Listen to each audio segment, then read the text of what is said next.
(1936) probably was the most eventful summer, at least, in Cleveland's history. Not only the Expo, which was the biggest show Cleveland ever put on, but there were political conventions.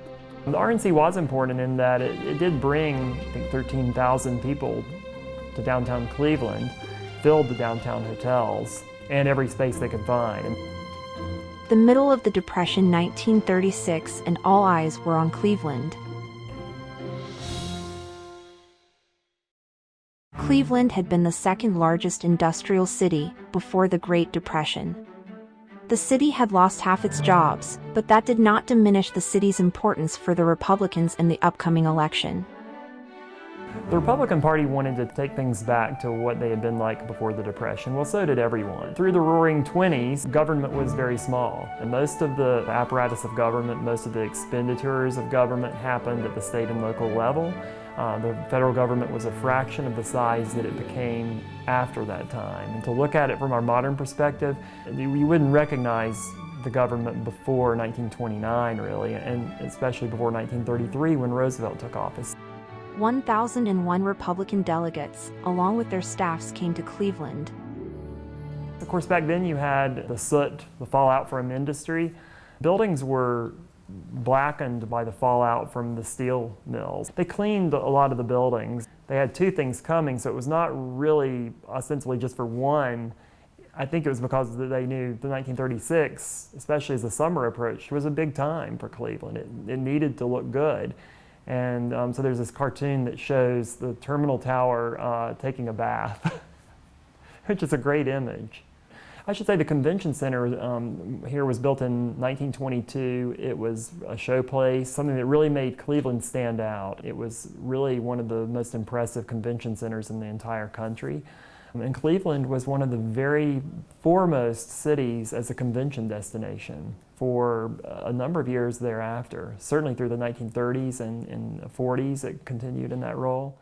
While the convention was happening, Cleveland was also preparing for the Great Lakes Exposition to celebrate the city's centennial and to help the city get out of the Great Depression.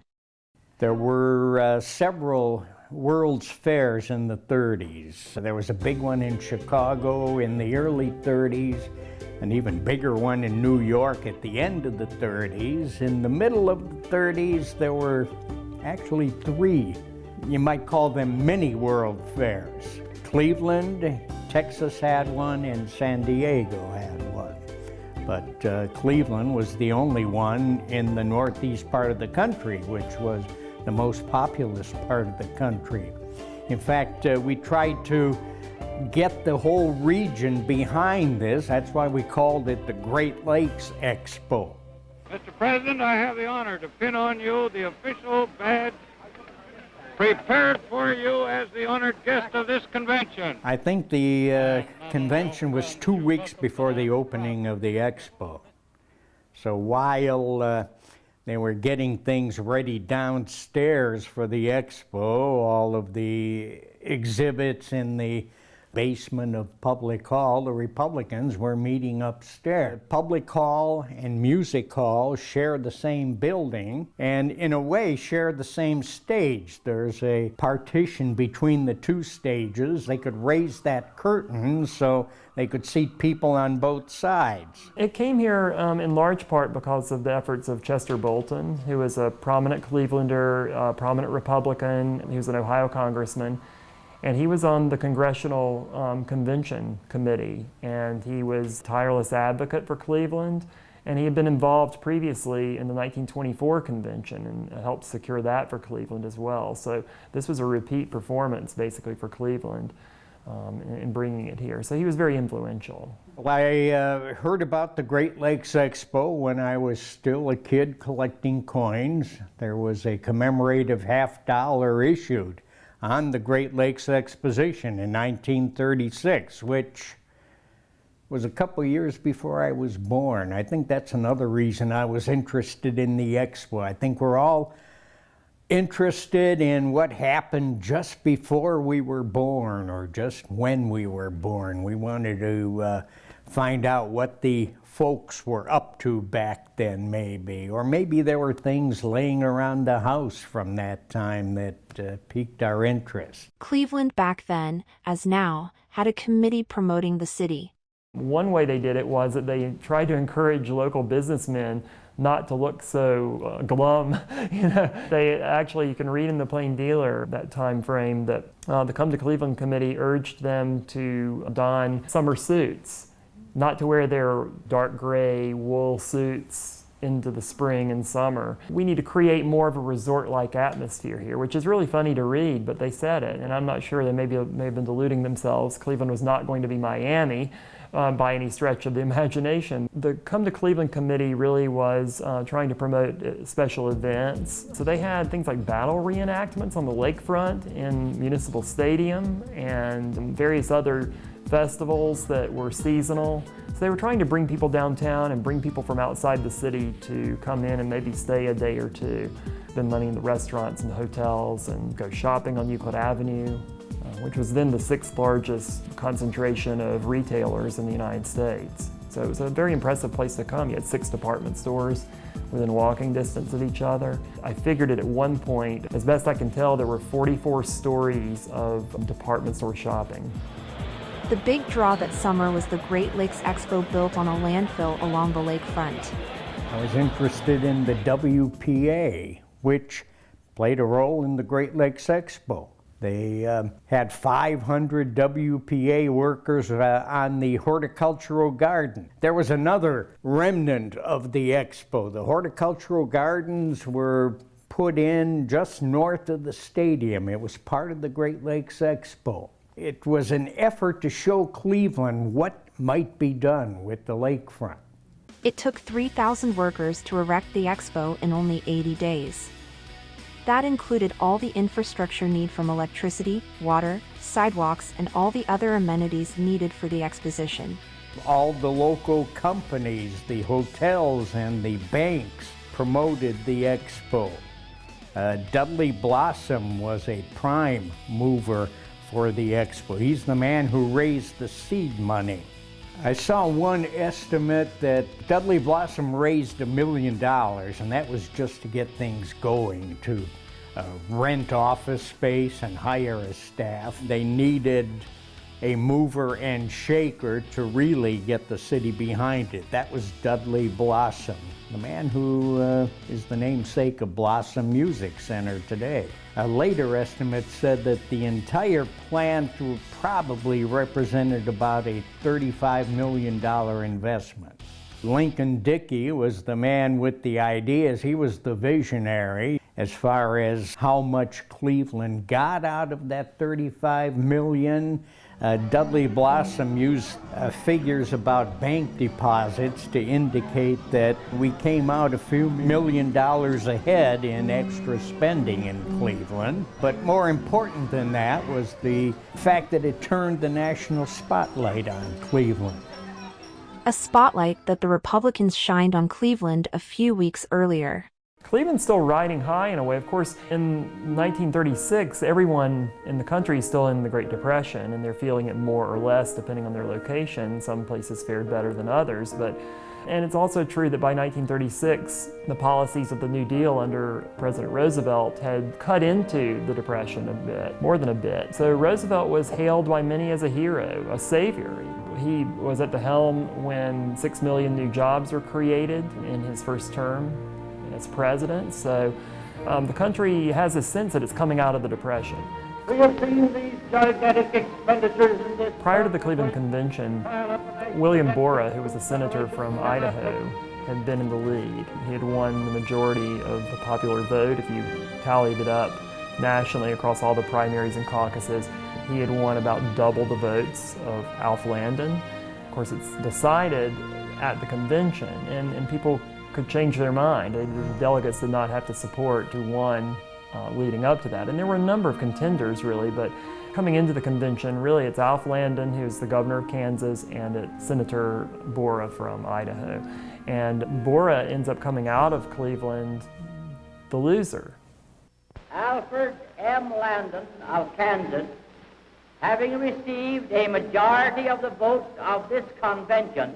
So that's the biggest thing really, is that Landon came in really running second to Bora, and he ends up being the selection of the delegates, and by a very wide margin. The entire Expo that first year took 135 acres of land. They started on the mall, practically just a few steps from Public Square, went all the way down the mall, down the bluff over the railroad tracks to the land between the stadium and East 9th Street. They had gardens north of the stadium. Sometimes there were events in the stadium, and the first year they also used Public Auditorium, which had a basement. There were exhibits in the basement there.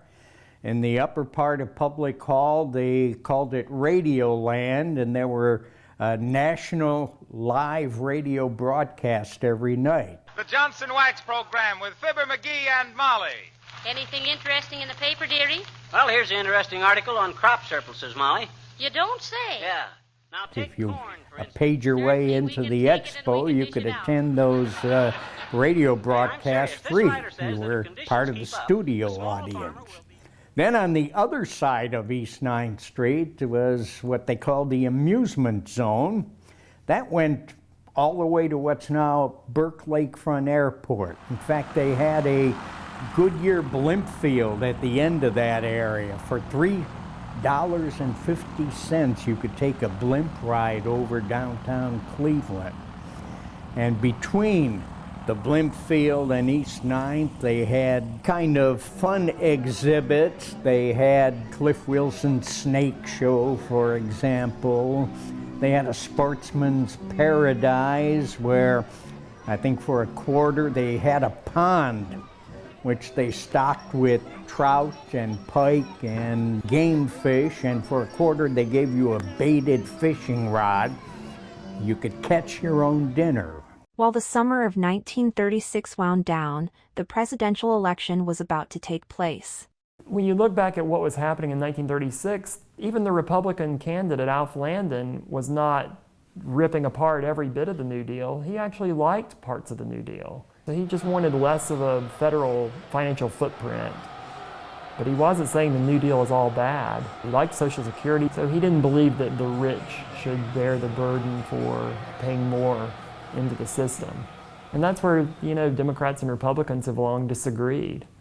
One fallout from the 1936 convention was how African Americans viewed it. They saw a lack of black representation at the convention.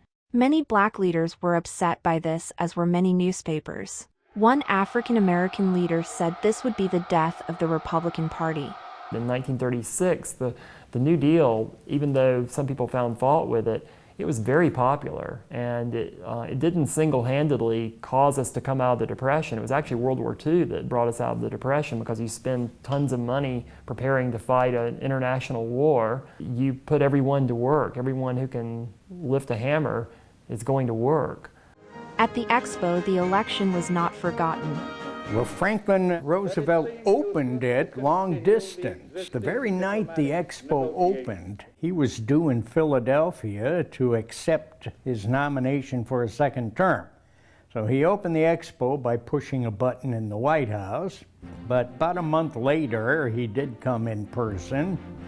Actually, he spent the day reviewing WPA projects around the city. The airport extension was done by the WPA. In fact, that summer, thanks to the WPA, it became, I think, the largest landing field in the world, at least temporarily.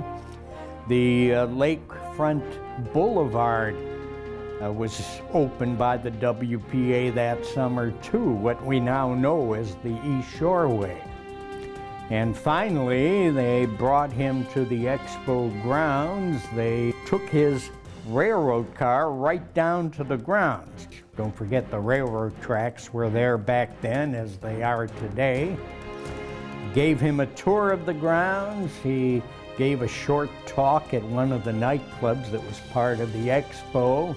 Herman Perchner remembered this talk. He was the man who operated the Alpine Village nightclub on the Expo grounds. He remembered FDR saying, "I'm not going to make a political speech." And at that moment, almost on cue, a waiter dropped a full tray of dishes. So of course, FDR feigned surprise at that and got a big laugh out of that too. But after his talk, he got back on his railroad car, and the engine came down to pull it up the bluff and couldn't make it up the grade. But fortunately, there was a transportation pageant that was part of the Expo, and they had historic locomotives. As part of that show, you could see a pageant about the history of transportation with the real engines that made that history. So they borrowed a historic locomotive, I think it was from the New York Central, and they hitched that up to Roosevelt's car, and that got him back up the hill and on his way. And there was a court of the presidents that was part of the Expo, and we highlighted every president from a Great Lakes state. The Republican Convention and the Expo were not the only events happening that year. The socialists met in Cleveland. They nominated Norman Thomas for president. He was a perennial socialist candidate for president. The Townsend Revolving Pension people had their convention in Cleveland. They're the people who were lobbying for old age pensions. In a way, Social Security came out of their efforts. Father Coughlin, the radio priest, had his political organization meeting in Cleveland too. They had a big rally in the stadium that summer. Besides all of those conventions, well, the American Legion met later that summer too, in September. And American Legion conventions were always a plum for a city to attract, because they would bring 50 or 60,000 people at least into town. The Legion had two big parades down Euclid Avenue. One of them, and this was documented in various papers, took 11 hours to pass a given point. And the plain dealer noted they marched down Euclid Avenue and only broke one shop window. For the American Legion, that was considered very good behavior. Roosevelt won by a landslide. Landon only won 2 states, Maine and Vermont.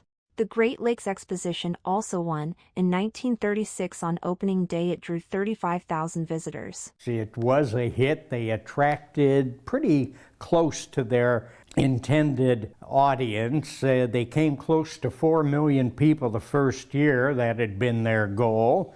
It was so popular, they brought it back for 1937. It was 10 acres smaller, because they decided not to use Public Hall or Mall B for the second year. They wanted to reopen Public Hall for the usual convention business. And Clevelanders complained about having Lakeside Avenue cut off, because Mall B and Mall C were both part of the first year Expo. So they opened up Lakeside Avenue. They pulled the Expo back to Mall C. There was a music show on Mall B. They moved that down to the lower grounds just outside the stadium. As I said, it was about 10 acres smaller, but they did have a few new acts there. The biggest one was Billy Rose's Aqua King. Billy Rose was the biggest producer on Broadway at that time. Lincoln Dickey, the manager of the Expo, brought Billy Rose up to Cleveland in 1936. He says, "We're going to go with this next year. We'd like you to come up with a new show for it." He put a Broadway show on that featured an elephant. It was called Jumbo. So for the Great Lakes Expo in 1937, he put on a big water show called, and he coined this name, and he even copyrighted the name, called it the Aquacade. And he hired an Olympic swimmer, Eleanor Holm, as one of his co-stars. The other co-star was Johnny Weissmuller, who played Tarzan in the movies in the 30s. Both of them were Olympic swimmers. In fact, Eleanor Holm, the previous year, 1936, she had gone over on the same ship that took Jesse Owens to the Berlin Olympics. But Eleanor liked to have fun too. She used to tell reporters, "I like to train on champagne and cigarettes." And evidently on the way to Germany, she trained a little bit too hard. They had to carry her to her room one night, so by the time the ship arrived, I think in Bremen, she had been kicked off the team. But she had a lot of options. She was very attractive, and she got a call from Billy Rose. "I want you to be in my water show at the Great Lakes Expo." And the torso murders were going on too. I think during the Expo, victims 3, 4, and 5 were discovered, not too far from the Expo, maybe a mile away in Kingsbury Run.